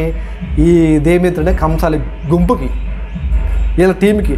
అయితే ఇప్పుడు ఏం చేశాడు ఈ పౌలు చేంజ్ చేశాడంటే నాయన దేవుడు అంటే ఎవరో కాదు, దేవుడు అంటే ఎవరంటే చేతులు చేయబడిన దేవుడు కాదు, దాన్ని చేసిన మనిషే, మన చేత చేయబడినవాడు దేవుడు కాదు, మనల్ని చేసినవాడు దేవుడు అని పౌలు గారు చెప్పుకుంటూ వెళ్తున్నప్పుడు ఈ దేమేత్రి మైండ్లో ఒక ఆలోచన పడిపోద్ది. ఏమని తెలుసా? నాయన 24వ వచనం చూద్దాం. చూడండి 24వ వచనం 19వ అధ్యాయము అపోస్తల కార్యములు 24వ వచనం. ఏలైనగా దేమేత్రిని ఒక కంసాలి అర్తమే దేవికి వెండి గుళ్ళను చేయించటం వలన ఆ పని వారికి మిగులు లాభం కలగజేయుచుండెను. అర్తమే దేవికి ఏం చేస్తున్నాడు? వెండి గుళ్ళను చేస్తున్నాడు. సో లాభం ఎక్కువ వస్తుంది. ఎందుకు? అందరూ అర్తమే దేవి నమ్మే భక్తులు అక్కడ ఉన్నారు కాబట్టి ఎక్కువ పని చేయించుకుంటున్నారు. అతడు అట్టి పని చేయు ఇతరులను గుంపు కూర్చి అందరూ ఒక దగ్గర తీసుకొచ్చి అయ్యలారా, ఈ పని వల్ల మనకు జీవనం బాగుగా జరుగుతున్నదని మీకు తెలియను. అయితే చేతులతో చేయబడిన దేవతలు కావని ఈ పౌలు చెప్పి ఎఫెసులో మాత్రమే కాదు దాదాపు ఆసియా అందంతటా బహుజనంలో ఒప్పించి త్రిప్పిస్తున్న సంగతి మీరు చూసినారు కదా. అమ్మ మనకు ఆశ వచ్చేస్తుంది. ఆసియా అంతా కూడా చెప్పుకుంటూ పోతున్నాడు ఈ పౌలు అనే వ్యక్తి. మన పనికులు ఆశ అయిపోతే మన జీవనాధారం పోయేటట్టు ఉంది, ఎలాగైనా సరే చేసి పౌలు నాపేద్దాం పదా అని ప్లాన్ చేస్తాడు. ఎవరు? దేమేత్రి అనే కంసాలి. ఒక్కడే కాదు, ఆయనతో పాటు కొంత గుంపులు, అంటే ఆ పని చేసే వాళ్ళందరినీ గుంపు కూర్చి ఇదిగో ఎఫెసీయులారా, ఒకడు వచ్చాడు దేవుణ్ణి ప్రకటిస్తున్నా అని చెప్పుకుంటూ దెయ్యాలను ప్రకటిస్తున్నాడు, పౌలు గారి గురించి మాట్లాడుతున్నమాట అని మాట్లాడుకుంటూ వాళ్ళందరినీ ఒక చోట చేర్చి పదాన్ని మొత్తానికి ఆ పౌలుని ఏదో ఒకటి చేద్దామని ముందుకు వెళ్తూ ఉంటారు. అయితే పౌలు పట్టుబడలేదు కానీ పౌలుతో వచ్చిన గాయి అరిస్తార్కు అనే ఇద్దరు శిష్యులు, అంటే పౌలుతో జత పనివారు, వీళ్ళు పట్టుబడతారు. అప్పుడు ఏం చేస్తారంటే దొమ్మిగా వందల వేల మంది ఒక్కసారి ఒక్క చోట చేరి మొత్తం గడిబిడి హడావిడి చేసి గోలగోలు చేసి చేస్తుంటే ఎలా ఉంటుంది, గలిబిలి చేస్తే ఎలా ఉంటుంది, అలా కొన్ని వందల మంది ఇద్దరిని పట్టుకుని దొమ్మికేసి అంటా ఉంటారు. అంటే ఏంటి? ఒకళ్ళిద్దరు కాకుండా 100 మంది 1000 మంది అందరూ కలిసి పిచ్చి కొట్టుకుంటారు అనుకోండి, దొమ్మికేసి అంటారు దాన్ని. అంటే ఎక్కువ సంఖ్యలో జనాలు ఏం చేస్తారంటే గాయిని అరిస్తార్కుని పౌలుతో వచ్చిన వీళ్ళిద్దరిని ఏం చేస్తారంటే దొమ్మిగా పట్టుకొని గుంపులుగా వచ్చి పట్టుకొని ఏదో ఒకటి చేద్దాం వీళ్ళని తీసుకెళ్ళిపోతూ ఉంటారు లోపలికి. తీసుకెళ్ళిపోతూ ఉన్నప్పుడు మొత్తానికి ఆ పౌలుని ఆపేసేయాలి ఎక్కడి నుంచి అని దేమేత్రి కంసాలి తర్వాత వాళ్ళ గుంపు వీళ్ళు మొత్తం అందరూ కలిసి ఏం చేస్తారంటే ఇగో ఎలాగైనా సరే ఆపేయాలి, మన దేవుణ్ణి కించపరుస్తున్నాడు, మన దేవుని దూషిస్తున్నాడు పౌలు అని ముద్ర పౌలు మీద వేసి మొత్తానికి ఏం చేస్తారంటే ఏదో రకంగా పౌలుని అడ్డగిద్దాం ప్రయత్నం చేస్తూ ఉంటారు. 19వ అధ్యాయం 29వ వచనం. పట్టణము బహు గలిబిలి, ఎఫెసు మొత్తం కూడా పట్టణం అంతా కూడా చూడండి, పట్టణం ఒక ప్రాంతం కాదు, పట్టణంలో ఒక ప్రాంతం కాదు, పట్టణం అంతా కూడా ఎలా ఉందంట, బహు గలిబిలిగా ఉండెను. మరియు వారు పౌలుతో ప్రయాణమై వచ్చిన మాసిదోనియా వారైన గాయియను అరిస్తార్కును పట్టుకొని అరిస్తార్కును పట్టుకొని దొమ్మిగా నాటకశాలలో చొరబడ్డారు. మొత్తానికి దొమ్మిగా నాటకశాలలో చొరబడ్డారు. పౌలు జనుల సభ యొద్దకు వెళ్ళదలిచింది కానీ శిష్యులు వెళ్ళనీయలేదు. నేను పౌలు అంటున్నాడు, నేను వెళ్తాను శిష్యుల జనాల దగ్గరికి వెళ్తాను, ప్రకటిస్తాను. వద్దొద్దు పౌలు, బయట చాలా గలిబిలిగా ఉంది, చాలామంది పట్టుకున్నారు, గాయి నడుస్తారు పట్టుకున్నారు, చాలా అంత అసలు పట్టణం అంతా కూడా నీ వల్ల డిస్టర్బ్ అయిపోయింది, నువ్వు కనుక బయటకు పోతే నేను కూడా చేసేస్తారు, వద్దు అని ఆపేస్తారు. అవునా, వద్దు అని ఆపేస్తారు. ఆపేసినప్పుడు మొత్తానికి ఒక కుట్ర పనులతో ఉన్న సందర్భంలో కరణం అని ఒక ఆయన వస్తాడు. కరణం, ఆయన పేరు రాయబడలే కానీ కరణం అని ఉందన్నమాట. కరణం అంటే ఎవరంటే ఇంగ్లీష్లో చెప్పాలంటే టౌన్ క్లర్క్. అంటే టౌన్లో ఉన్న పరిస్థితులన్నీ, సమస్యలు ఏవైనా, ప్రాబ్లమ్స్, ఇబ్బందులు ఏవైనా, సలహాలు ఏవైనా, సజెషన్స్ ఏవైనా ఇచ్చేవాడు, తీసుకునేవాడు. అంటే ఆయన మీద నుంచి ఆ ప్రాంతం నడిచిద్ది అనమాట, ఆయన సలహా మేరకు, ఆయన ఆలోచన మేరకు. అప్పుడప్పుడు అంటూ ఉంటారు, ఊరిలో కూడా, పల్లెటూరులో కూడా కరణం వాళ్ళు అంటూ ఉంటారు. దేనికైనా వాళ్ళని పెద్దలుగా సూచిస్తూ ఉంటారు. ఏదైనా సమస్య వస్తే వాళ్ళ దగ్గరికి వెళ్ళటం, ఇంతకు ముందులో జరిగేవి ఇవన్నీ కూడా. అలానే అప్పట్లో కూడా కరణం ఒక ఆయన ఉన్నాడు, అంటే పెద్దోడు, సమస్యను పరిష్కరించేవాడు. అలాంటి ఆయన ఒక ఆయన వచ్చి ఇప్పుడు దొమ్మిగా వందల మందిగా పట్టణం అంతా గలిబిలి అవుతుంటే చూసి ఆ కరణం వచ్చి ఏమంటున్నాడు చూడండి, 35వ వచనం. అంతటా కరణము సమూహమును సముదాయించి, ఆ గొప్ప సమూహం, పట్టణంలో ఉన్న గొప్ప సమూహాన్ని సముదాయించి, ఎఫెసీల పట్టణము అర్తెమే మహాదేవికిని ద్యూపతి యొద్ద నుండి పడిన మూర్తికిని పాలకురాలై ఉన్నదాన్ని తెలియని వాడేవాడు. అంటే వాళ్ళ అర్తమే దేవి గురించి గొప్పతనం చెప్పుకుంటున్నాడు ఆయన, కరణం ఆయన. ఈ సంగతులు నిరాక్షేపమునై ఉన్నవి కనుక మీరు శాంతము కలిగి ఏది ఆతురపడి చేయకుండా ఆవశ్యము అనుకుంటూ 37వ వచనం ఒక కీ మాట మాట్లాడుతున్నారు చూడండి. మీరు ఈ మనుషులను తీసుకువచ్చితిరి, ఎవరినే గాయిని అరిస్తారకి. వీరు ఇప్పుడు ఆ కర్ణమైన అంటారు మాట చూడండి, వీరు గుడి దోచిన వారు కారు, గుళ్ళుని గోపురాలని కూల్చివేయలేదు. ఎఫెసులో ఎవరు గుళ్ళు ఎక్కువగా ఉన్నాయి, అర్తమే దేవి గుళ్ళు ఎక్కువగా ఉన్నాయి. పౌలు ఎవరు నమ్మాడు, యెహోవా దేవుని నమ్మాడు. ఎవరు ప్రకటించుకుంటూ వెళ్తున్నాడు, యెహోవా దేవుని ప్రకటించుకుంటూ వెళ్తున్నాడు. ఏలియాను పోలి పౌలు ప్రవర్తించిన వాడైతే వెంటనే ఆ ఎఫెసులోకి వెళ్ళి ఏం చేయాలి తెలుసా, ఆడ గుళ్ళన్నిటి ధ్వంసం చేయాలి. పౌలుకి పాత నిబంధన లేదనుకోమాకండి. పౌలు పాత నిబంధనలో నిష్ణాతుడుగా గమలియేలు పాదాల యొద్ద కూర్చొని నీకు నాకు తెలియనంత రీతిగా, ఈరోజు ధర్మశాస్త్రం పౌలు తెలిసినంత ఎవరికి తెలియదు, అంత గొప్పగా ధర్మశాస్త్రం కానీ, పాత నిబంధన కానీ, భక్తులు కానీ, వాళ్ళ చరిత్ర కానీ మొత్తం కూడా ఒక పట్టుబట్టినవాడు. ఇప్పుడు ఎఫెసు పట్టణంలోకి వెళ్ళగానే ఒకరోజు ఏం చేశాడు, అక్కడ పోయి మొత్తాన్ని ధ్వంసం చేద్దాం అన్నట్టు మాట్లాడాడు. అక్కడ ఇశ్రాయేలుకి దేవుడు ఏం చెప్పాడు, మొత్తం పూడ్చేయంట, తూడ్చేయంట, బొత్తిగా పాడు చేయంట అని చెప్పాడు. ఇప్పుడు ఎఫెసులో కూడా అర్తమే దేవి ఉంది, ఇవాడు మొత్తాన్ని నాశనం చేస్తా అని అనుకోలేదు. ఏం చేశాడంటే కేవలం తాను నమ్మిన దేవుణ్ణి ప్రకటించుకుంటూ వెళ్తున్నాడు. దానికి సాక్ష్యం ఎవరంటే కర్ణం, ఈయనే. వీరు గుడిని దోచిన వారు కాదు, ఆయన అంటున్నమాట. వీరు గుడిని దోచిన వారు కాదే, నువ్వు అన్నట్టు, మీరు అనుకున్నట్టు గుడిని కనుక ఒకవేళ కూల్చేస్తే వీళ్ళంతా ఎక్కడ తెలిచేద్దాం, చంపేద్దాం అని ఆయనే అనేవాడు. కానీ ఏమన్నాడు, గుడిని దోచిన వారు కాదు, పైగా మన దేవతను దూషింపలేదు. అర్థమైందా మీకు? మన దేవతను దూషింపలేదు అంటే పౌలు కానీ, పౌలుతో వచ్చిన జతపని వారు కానీ వీళ్ళెవరో కూడా వాళ్ళ దేవతల జోలికి వెళ్ళలేదు, దూషించలేదు, వాళ్ళ గుళ్ళను కూడగొట్టలేదు. అక్కడ ఇశ్రాయేలు పడగొట్టారు కదా, పౌలు ఎందుకు పడగొట్టలేదు? ఏలియా దూషించాడు కదా, పౌలుని దూషించలేదు, దూషించకూడదు. పౌలుకి చాలా తెలివి ఉంది. ఒకనాడు ఏలియా చేశాడంటే కారణం ఏంటంటే ఆడ పరిస్థితులన్నీ మారిపోతున్నాయి. రాజే మారిపోయాడు, ప్రజలంతా మారిపోయే పరిస్థితి ఏర్పడ్డప్పుడు ఖచ్చితంగా ఏదో ఒకటి, అది అజ్ఞాన కాలం, చూస్తే కానీ నమ్మని కాలం, అది ఆధారం లేదు ఆ కాలంలో. పైగా ఏలియాకి దేవుడు కొన్ని పవర్స్ ఇచ్చాడు కాబట్టి మాట్లాడినా దూషించిన చెల్లింది అక్కడ. నేను కూడా పోయి ఏలియా వాళ్ళే దూషిస్తా అంటే నీకు ఇప్పుడు దూషించగా, నువ్వు ప్రార్థించగానే పైనుంచి ఎక్కడికి కదా కురవు, నువ్వు ఒకవేళ దూషించావు నేను చంపేస్తూ ఉంటారు. ఆనాటి కాలంలో దేవుడు ప్రత్యక్షంగా నడిపించాడు కాబట్టి ఏలియా నడవగలిగాడు. అప్పుడు అది అవసరం. కానానులో ఇశ్రాయేలు ధ్వంసం చేశారంటే అది అవసరం. ఎందుకంటే అక్కడున్న ప్రజలంతా కూడా దేవుణ్ణి పూర్తిగా నమ్మాలి. దేవుడు అప్పుడు వాళ్ళకి అనుగ్రహించాడు, వెనకుండా నడిపించాడు. ఇప్పుడు నడిపించలేదంటే అది అజ్ఞాన కాలాన్ని నడిపించే రీతిగా నడిపించాడు. ఇప్పుడు జ్ఞానయుక్తమైన కాలం. ఇప్పుడు ఎలా నడుచుకోవాలో పౌలు ద్వారా చెబుతున్నాడు. ఏలియాను పోలి నడుచుకోండి అన్నమాట బైబిల్లో లేదు, కానీ పౌలును పోలి నడుచుకోండి అన్నమాట దేవుడు బైబిల్లో రాయించాడు. నేను క్రీస్తుని పోలి నడుచుకున్న ప్రకారం మీరు నన్ను పోలి నడుచుకోండి. పౌలు ఎలా నడిచాడు? పరమతాల పట్ల వ్యవహరించిన తీరు ఎలా ఉందో తెలుసా? చాకచక్యంగా ప్రవర్తించాడు, ఒక పద్ధతి ప్రకారంగా ముందుకెళ్ళాడు.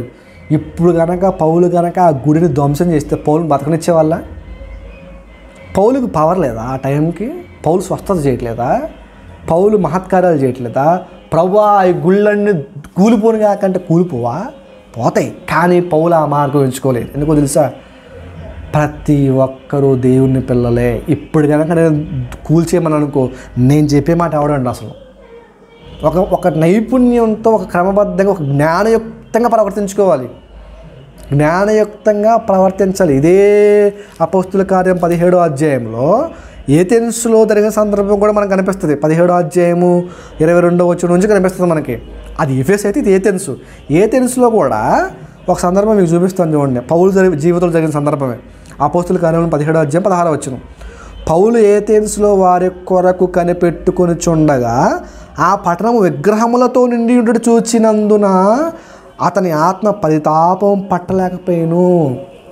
దేంతో నిండిందంట పట్టణం దేంతో నిండింది? దేంతో నిండిందంటే విగ్రహాలతో నిండింది. విగ్రహాలంటే దూషించవచ్చుగా, పడగొట్టేయచ్చుగా, ధ్వంసం చేయొచ్చుగా, పాడు చేయొచ్చుగా, బొత్తిగా చెయ్యలా. ఏం చేశాడు తెలుసా? వాళ్ళు పూజిస్తున్న ఏదో దేవుణ్ణి అని తెలిసినా పోయి ఏం చేశాడు తెలుసా? మీ భక్తి చాలా గొప్పగా ఉంది, అతిదేవతా భక్తి కలిగి ఉన్నారు మీరు అంతా. అయితే ఒక మాట చెప్తానండి, మీరు తెలియబడని దేవుడు అని చెప్పారు కదా, ఆ దేవుడిని తెలపడానికి వచ్చారు, రండి చెబుతా అన్నాడు. సింపుల్గా వెళ్ళి అన్నిటి కూలగొట్టేలా ఏమన్నాడంటే తెలియబడని దేవుడిని చెబుతారు రండి.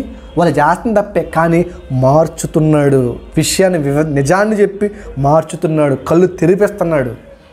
అంటే దూషించుకుంటూ పోట్లాడుకుంటూ పోతే మారదు. విషయం తెలియపరచాలి క్లియర్గా, ఓపికతో. ముందు మంచి ఒపీనియన్ తెచ్చుకున్నప్పుడే కదా పౌలు అక్కడ క్లియర్గా చెప్పగలుగుతాడు. అందుకని చాలా సందర్భాల్లో పౌలు ఏం చేస్తాడు తెలుసా? నాయనా ఒకప్పుడు మిమ్మల్ని అందరూ దూషించాను, కించపరిచాను, కొట్టాను, చంపాను, కానీ నేను మారిపోయాను నాయన, ఇప్పుడు చాలా మంచోడిని, క్రీస్తు ఖైదీని అయిపోయాను నేను అని ముందు ఆయన గురించి మంచి చెప్పుకుంటూ తర్వాత దేవుని ప్రకటిస్తూ ఉంటాడు. అంటే దేవుని గురించి చెప్పాలంటే ముందు నీ మీద ఒక మంచి ఒపీనియన్ ఉండాలి. ఇప్పుడు నీ మీద మంచి ఒపీనియన్ ఉండాలంటే వాడు నమ్మే నమ్మకాన్ని దగ్గర పోయి నువ్వు ఇది కాదు అంటే ఎవడో ఒప్పుకుంటాడు చెప్పండి? అక్కడ దాకా వద్దు. దొంగను పోయి అరే నువ్వు దొంగ అంటాడు, ఒప్పుకుంటాడా? నేను దొంగ అంటాడు. యేసుక్రీస్తు ఒక సందర్భం చెప్తారు మీకు గుర్తొచ్చిందిలేక. ఏ సందర్భం అంటే యేసుక్రీస్తు వారు వ్యభిచారం చేత పట్టబడిన స్త్రీని ఆ శాస్త్రులు పరిచయాలు తీసుకొచ్చి యేసుక్రీస్తు వారు ముందు పెడితే యేసుక్రీస్తు వ్యభిచారి అనలా, ఏమన్నాడు? అమ్మా అన్నాడు, అంతే. దెబ్బకు మనసు మారిపోయింది ఆవిడ. అంటే ఒక మనిషి మనసును మనం దోచుకోవాలంటే మన ముందు మన సరిగ్గా ఉండాలి, మన మాట సరిగ్గా ఉండాలి, మన ప్రవర్తన సరిగ్గా ఉండాలి. అందుకని యేసుక్రీస్తు ఏం చూసి చేసుకున్నాడు? వాడు వ్యభిచారి పోయా నుంచి నువ్వు మారిపో అనలా, గద్దించలా, ప్రేమతో చెప్పాడు అమ్మ అన్నాడు, దెబ్బకు మారిపోయింది. పౌలు కూడా ఇక్కడ ఏం చేశాడు తెలుసా? పొయ్యిగా మీరు దేవుడు కాదు, దావీదు అన్నమాట. పౌలు తెలీదా? మీ దేవుడు నోరుండి మాట్లాడదు, కళ్ళుండి చూడడం, చెవులుండి వినం అని మాట్లాడవచ్చు కదా, మాట్లాడాల. ఏం చేశాడు? అది కాదు, అసలైన దేవుడు ఇగో మీ దేవుడు ఎవరో తెలుసా అని కూడా మొదలుపెట్టాడు. అక్కడ ఎఫెస్లో కూడా వెళ్ళి వాళ్ళ దేవత గురించి మాట్లాడకుండా ఏం చేశాడంటే ఈయన నమ్మిందని చెప్పుకుంటూ పోయాడు ముందుకి. అర్థమైందా? అంటే మనకు బైబిల్ ఏం చెబుతుందంటే పరమతాల జోలికి వెళ్ళటం కన్నా నీ దేవుణ్ణి నువ్వు ప్రకటించుకుంటూ వెళ్ళటం మంచిది, ఉత్తమం అని చెబుతున్నాడు. అనవసరంగా ఆ మాత్రం జోలికి ఈ మాత్రం జోలికి పోయావు అనుకో, ఏమవుద్ది? రేపు నువ్వు నమ్మే దేవుణ్ణి నువ్వు ప్రకటించడానికి నీకు అవకాశం ఉండకుండా పోద్ది. నీకు అవకాశం ఉండకుండా పోద్ది. నువ్వు ఎంతమంది చెప్తావు ఎవడు నమ్మడం లేదు. ఇదంతా కాదు, నేను ఖచ్చితంగా పోయి ఏరియాని ఫాలో అవుతా, నేను ఆనాడు ఇశ్రాయేలుకి దేవుడు చెప్పింది ఫాలో అవుతా అంటే పాత నిబంధన కొత్త నిబంధన అప్డేట్ అవుతూ ఇస్తున్నాడు దేవుడు. పాత నిబంధనలో చెప్పిన విషయం కొత్త నిబంధనలో మారిన ఒక విషయాన్ని మీకు చూపిస్తాను. 34వ అధ్యాయం నిర్గమాకాండం చివరికి వచ్చేసాను అండి. నిర్గమాకాండము 34వ అధ్యాయము, నిర్గమాకాండము 34వ అధ్యాయంలో నిర్గమాకాండం చివరికి వచ్చేసాం. నిర్గమాకాండం 34వ అధ్యాయము 34వ వచనం చూద్దాం. 14వ వచనం. నిర్గమాకాండం 34వ అధ్యాయం 14వ వచనం. జాగ్రత్తగా ఉండండి. 34:14. ఏలయనగా వేరొక దేవునికి నమస్కారం చేయవద్దు. దేవుడు చెప్తున్న మాట ఇశ్రాయేలుకి. ఏలయనగా వేరొక దేవునికి నమస్కారం చేయవద్దు. ఆయన నామము రోషం గల యెహోవా. ఆయన నామము రోషం గల యెహోవా. ఆయన రోషం గల దేవుడు. ఆ దేశపు నివాసులతో నిబంధన చేసుకునకుండా జాగ్రత్త పడుము. వారు ఇతర దేవతలతో విచరించి ఆ దేవతలకు బలి అర్పించినప్పుడు ఒకడు నిన్ను పిలిచిన ఎడల నీవు వాని బలిద్రవ్యము తినకుండా చూచుకునుము. ఏం చెప్తున్నారు తెలుసా ఇక్కడ? ఎవడైనా ప్రసాదం ఇస్తే, అంటే అర్థం కావడం కోసం మన భాషలో చెప్పేస్తున్నా, ఎవడైనా ప్రసాదం ఇస్తే ఆ ప్రసాదం తినొద్దు అని చెబుతున్నాడు. క్లియర్ కట్గా ఏం చెప్తున్నాడు? ఆ ప్రసాదం తినొద్దు. పాత నిబంధనలో దేవుడు చెప్పిన మాట ఇదే మాటనే. దేవుడు చెప్పిన మాటే కదా, ఇదే మాటని. కొత్త నిబంధన 1 కొరింథీ పత్రిక 8వ అధ్యాయం. అదేనా? ఒక్కసారి చూద్దాం చూడండి. 1 కొరింథీ పత్రిక. అక్కడ ఏం చెబుతున్నాడు? అస్సలు తినొద్దు అని చెబుతున్నాడు. రైట్. 1 కొరింథీ పత్రిక 8వ అధ్యాయము. 1 కొరింథీ పత్రిక 8వ అధ్యాయం అంతా కూడా 13 వచనాలు ఉన్నాయి. మొదటి వచనం చూడండి. విగ్రహములకు బలిగా అర్పించిన వాటి విషయం. ఆ అధ్యాయం మొత్తం కూడా ప్రసాదం గురించే ఉంటుంది బైబిల్లో. నిర్గమాకాండం 34వ అధ్యాయం 14వ వచనం దేవుడు అసలు తినొద్దు అని అన్నాడు. అదే దేవుడు పౌలు గారి ద్వారా ఏం చెప్పాడు తెలుసా? తినటం తినకపోవటం up to you, your choice అన్నాడు. బలహీనమైన మనసు ఉంటే తినమాకు, బలహీనమైన మనస్సాక్షి కలవాడు ఉంటే తినమాకు. ఇంకా చెప్పాలంటే తిమోతి పత్రికలో ఏమంటాడంటే, ప్రార్థన చేసి కృతజ్ఞత చెల్లించి తింటే ఏది కూడా నిషేధింపదగింది కాదు అన్నాడు. పాత నిబంధనలోనేమో ప్రసాదం గురించి ఏమన్నాడు? అసలు వద్దు అన్నాడు. ఇక్కడేమో కండిషన్ మారిపోయింది. అంటే మారుస్తున్నాడా కొన్ని పాత నిబంధన కొత్త నిబంధనకే మారుస్తున్నాడు. ఈ విషయం ఎందుకు చెప్పానంటే, పాత నిబంధనలో గుళ్ళును పడేయమన్న దేవుడే కొత్త నిబంధనలో పౌలుని చూపెట్టాడు. ఇగో పౌలు వలె నడుచుకోండి, ఎవరితోనైనా కూడా మర్యాదగా. చూడండి ఆ మాట కూడా 1 తెస్సలోనికీ రాసిన పత్రిక 4వ అధ్యాయము. 1 తెస్సలోనికీ రాసిన పత్రిక 4వ అధ్యాయము 10-12 వచనాలు కలిసి ఉన్నాయి చూడండి. అలాగుననే మాసిదోనియ అంతటా ఉన్న సహోదరులందరినీ మీరు ప్రేమించున్నారు.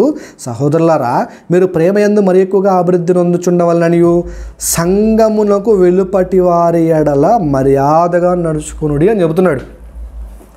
సంఘమునకు వెలుపటినున్న వారి ఎడల ఎలా నడుచుకోవాలంట? మర్యాదగా. సంఘం వెలుపటి వారి ఎడల అంటే క్రైస్తవుడు. ఆ సంఘం వెలుపటివాడంటే అన్యుడైనా, ఏ మతాన్ని అనుసరించేవాడైనా, ఏ మతాన్ని ఫాలో అయ్యేవాడైనా, ఎవరైనా కూడా వారి పట్ల మీరు మర్యాదగా నడుచుకోవాలి.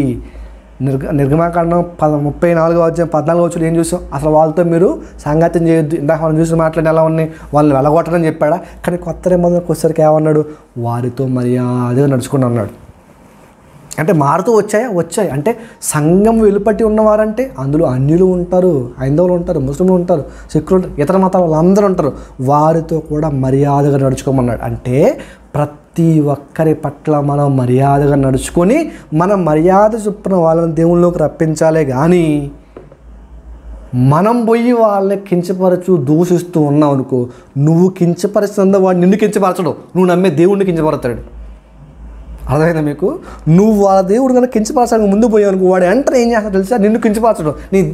నువ్వు నన్ను నమ్మి కొన్ని వందల వేల కోట్ల మంది నమ్ముతున్న దేవుడిని కించపరుతాడు. ఇదంతా అవసరం అంటారా? అందుకే అంటున్నాడు, నీవు నమ్ముతున్న దేవుడు నువ్వు ప్రకటించుకుంటూ వెళ్ళు. పక్కన దాంట్లో పోవాల్సిన అవసరం ఏమని చెప్పండి. ఒక విషయం చెప్తానండి, నీ తల్లి మంచిది అని చెప్పడానికి పక్కన తల్లి చెడ్డది అని చెప్పాల్సిన అవసరం లేదు. అర్థమైందా? ఈ విషయం మీకు అర్థమైతే ఈ పాఠం మొత్తం మీకు అర్థమైపోతుంది. నా తల్లి మంచిదని చెప్పుకోవడానికి పక్కన తల్లి చెడ్డదని చెప్పాల్సిన అవసరం లేదు. నా తల్లి చేసిన మంచిదని చెప్పుకోవడం బావచ్చు, పక్కన తల్లి గురించి మాట్లాడతాడు ఊరుకుంటాడా? అలానే నువ్వు నమ్మిన దేవుడు గొప్పవాడని చెప్పుకుంటూ పక్కన గురించి నీకెందుకు? అదే అంటున్నాడు పౌలు కూడా, అదే అంటున్నాడు. పాత నిబంధన ఉంది కదంటే ఆయన వెళ్ళాడు, అక్కడ రైట్ ఇచ్చాడు దేవుడు. ఇప్పుడు వద్దన్నాడు, పౌలుని చూపెట్టాడు దేవుడు. కాబట్టి అనవసరంగా వెళ్ళకూడదు. ఇంకో మాట చెప్తాను, మనం వెళ్ళం కానీ ఎవరైనా వచ్చి మనల్ని కదిలిస్తూ ఉంటుంటే వదిలిపెట్టకూడదు. ఏ విషయంలో? నువ్వు నమ్ముతున్న దేవుడు నిజమని చెప్పడంలో. అర్థమైంది. ఈ రెండు విషయాలు, ఈ రెండు ఈక్వేషన్స్ మనకు అర్థమవుతే ఇతర మతాల పట్ల మనం ఎలా వ్యవహరించాలో మనకు అర్థమవుతుంది. దేవుడు చెప్పాడు ప్రతి వాడి పట్ల, సంఘములో ఉన్నవాడే కాదు, సంఘమునకు వెలుపట్టనున్న వారి ఎడల కూడా మర్యాదగా నడుచుకోమంటే అందులో అన్ని మతాల వారు ఉంటారు, అందరిని ప్రేమించు. లోకాసువార్త 6వ అధ్యాయంలో ఉంటుంది, ఏమని తెలుసా? దేవుడు దుష్టులకు కూడా ఉపకారి ఉన్నాడు అని ఉంటుంది. అంటే చెడు చేస్తున్నవాడు, పాపం చేస్తున్నవాడు కూడా దేవుడు ప్రేమిస్తున్నాడు. పాపం అంటే ఏదైనా పాపమే. అలానే ఇతర మతాల్లో ఇతర దేవతలను పూజించడం వాడి ఇష్టం. అది ద్వేషించాల్సిన అవసరం మనకు లేదు, ఎందుకంటే పాపుల్ని దేవుడు ప్రేమిస్తున్నప్పుడు ఇది నువ్వు ద్వేషించడానికి నువ్వెవడమే? నీకు ఒకవేళ సామర్థ్యం ఉంటే ఏం చేయాలంటే, ఇగో నా దేవుడు ఎంత గొప్పవాడో చెప్పు, విని నమ్మినవాడు మారు మనసు పొందుకుంటాడు, దేవుళ్ళకి వస్తాడు. నమ్మను వదిలేసాడు అంతే. ప్రయత్నం చేద్దాం, నమ్మకపోతే వదిలేద్దాం. పౌలు చేసిన పని అదే. పౌలు ఎంతమంది చెప్పాడు, కొంతమంది విన్నారు, మారు మనసు పొందుకున్నారు. విననోడు ఇలాంటి దేమేత్రిక కంసాలి అయిన దేమేత్రి లాంటి దగ్గర పోయి నువ్వు నమ్ము అన్నాడా? నమ్మకపోతే పొరబాబు అనేసాడు అంతే. అలానే అన్యుల పట్ల ఎవరి పట్లైనా కూడా మనం ఎలా ప్రవర్తించాలంటే మర్యాదగా నడుచుకోవాలి. ఏలియాని పోలు నడుచుకుని ఇతర దేవుళ్ళని దూషిస్తా అంటే మక్కలు ఎరగొడతారు. అప్పుడు దేవుని గురించి చెప్పడానికి ఉండదు. అసలు అంత దూరం కాదు. ముందు ఇదంతా పక్కన పెడితే మన దేవుడిని మనం స్వేచ్ఛగా ప్రకటించడం లేకుండా పోతుంది. బైబిల్ పంచుతుంటే కొడతాడు, సువార్త చేస్తుంటే అడ్డగిస్తాడు. మనం చూసుకుంటూ పోతున్నప్పుడు అడ్డగిస్తున్న సమాజంలో నువ్వు పోయి బయట ఉన్న దేవుడిని పోయి దూషిస్తుంటే వాడిని నేనేం బతకతాడు చెప్పు?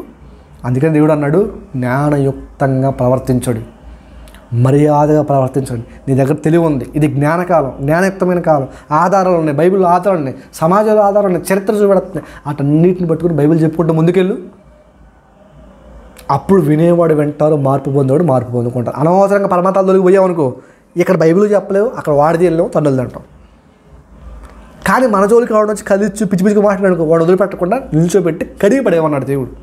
ఆ విషయం కూడా మనం జాగ్రత్తగా గుర్తుంచుకోవాలి. కాబట్టి ప్రియమైన దేవుని వల్ల పరమతాల పట్ల ఏదైనా పోటీ నడుచుకోవచ్చు అంటే అది ఒకనాటి కాలంలో.